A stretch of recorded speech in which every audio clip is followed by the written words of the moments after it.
সুকান্ত আম্বানি এবং রাধিকা মার্চেন্টের বিয়েতে গান গাইবেন জাস্টিন বিবার। একথা তো বাসি। এবার জানা যাচ্ছে গানের আসরে থাকছেন আরও অনেকে, যেমন বাদশাহ, করণ আউজলা, স্টেবিন বেন।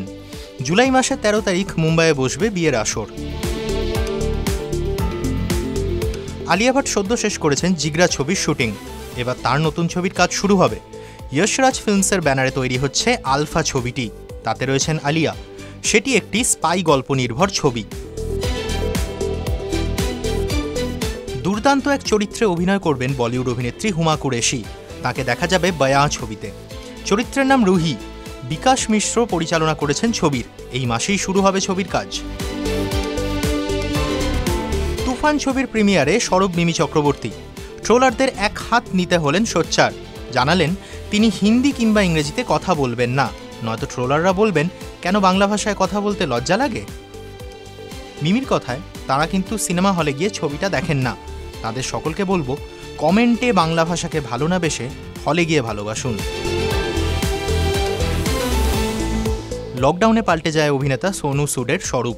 সকলের কাছে হয়ে ওঠেন ভগবান। তার কাছে সাহায্য চেয়ে পাননি এমন মানুষ নেই। সেই অভিনেতাই এবার হাজির রাস্তার ধারে এক ঝুপড়ি স্পাইস হোটেলে।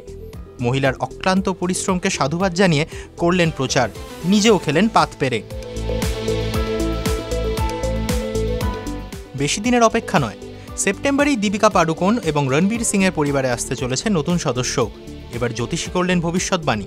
তাদের ঘরে আসতে চলেছেন পুত্র সন্তান, যার ভাগ্যে আরও উজ্জ্বল হবে দীপিবীরের ভবিষ্যৎ, এমনটাই দাবি পণ্ডিতের। বাংলাদেশে মুক্তি পেয়েছে সাকিব খান ও মিমি চক্রবর্তী অভিনীত ছবি তুফান। তবে শুধু বাংলাদেশেই নয়, এদেশেও ছবি মুক্তি পেয়েছে সম্প্রতি। সেই ছবি যেন সুপারহিট হয়, সেই কামনাতেই কালীঘাটে আগামীকাল 10টার সময় পুজো দিতে যাচ্ছেন মিমি। তুফান যাতে তুফান নিয়ে আসে, সেই কারণেই মিমির এই প্রয়াস। স্তন ক্যান্সারে আক্রান্ত হিনা খান। কয়েক মাস আগেও সব ঠিক ছিল।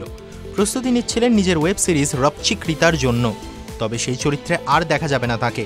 হিনার পরিবর্তে এবার সেই চরিত্রে দেখা যাবে দ্য কেরালা স্টোরি খ্যাত অভিনেত্রী আদা শর্মাকে। হিনার ক্যান্সার আক্রান্ত হওয়ার খবর প্রকাশ্যে আসতেই এই সিদ্ধান্ত নিয়েছেন সিরিজের নির্মাতারা। কিছুদিন পরেই মুক্তি পাবে ভিকির ছবি ব্যান্ড নিউজ। ওই ছবির একটি গান তওবা তওবার নাচের স্টেপে এখনই মেতে উঠেছে গোটা দেশ। ভিকির নাচের সেই অংশই ইনস্টাগ্রামে শেয়ার করেছেন খোদ সলমান খান। শুধু কি তাই, শেয়ার করে লিখেছেন, দারুণ নেচেছ ভিকি, খুব সুন্দর লাগছে, অনেক শুভেচ্ছা। পাল্টা উত্তরও দিয়েছেন ভিকি। তিনি লিখেছেন, ভীষণ মিষ্টি শুভেচ্ছা সলমান স্যার, অনেক অনেক ধন্যবাদ।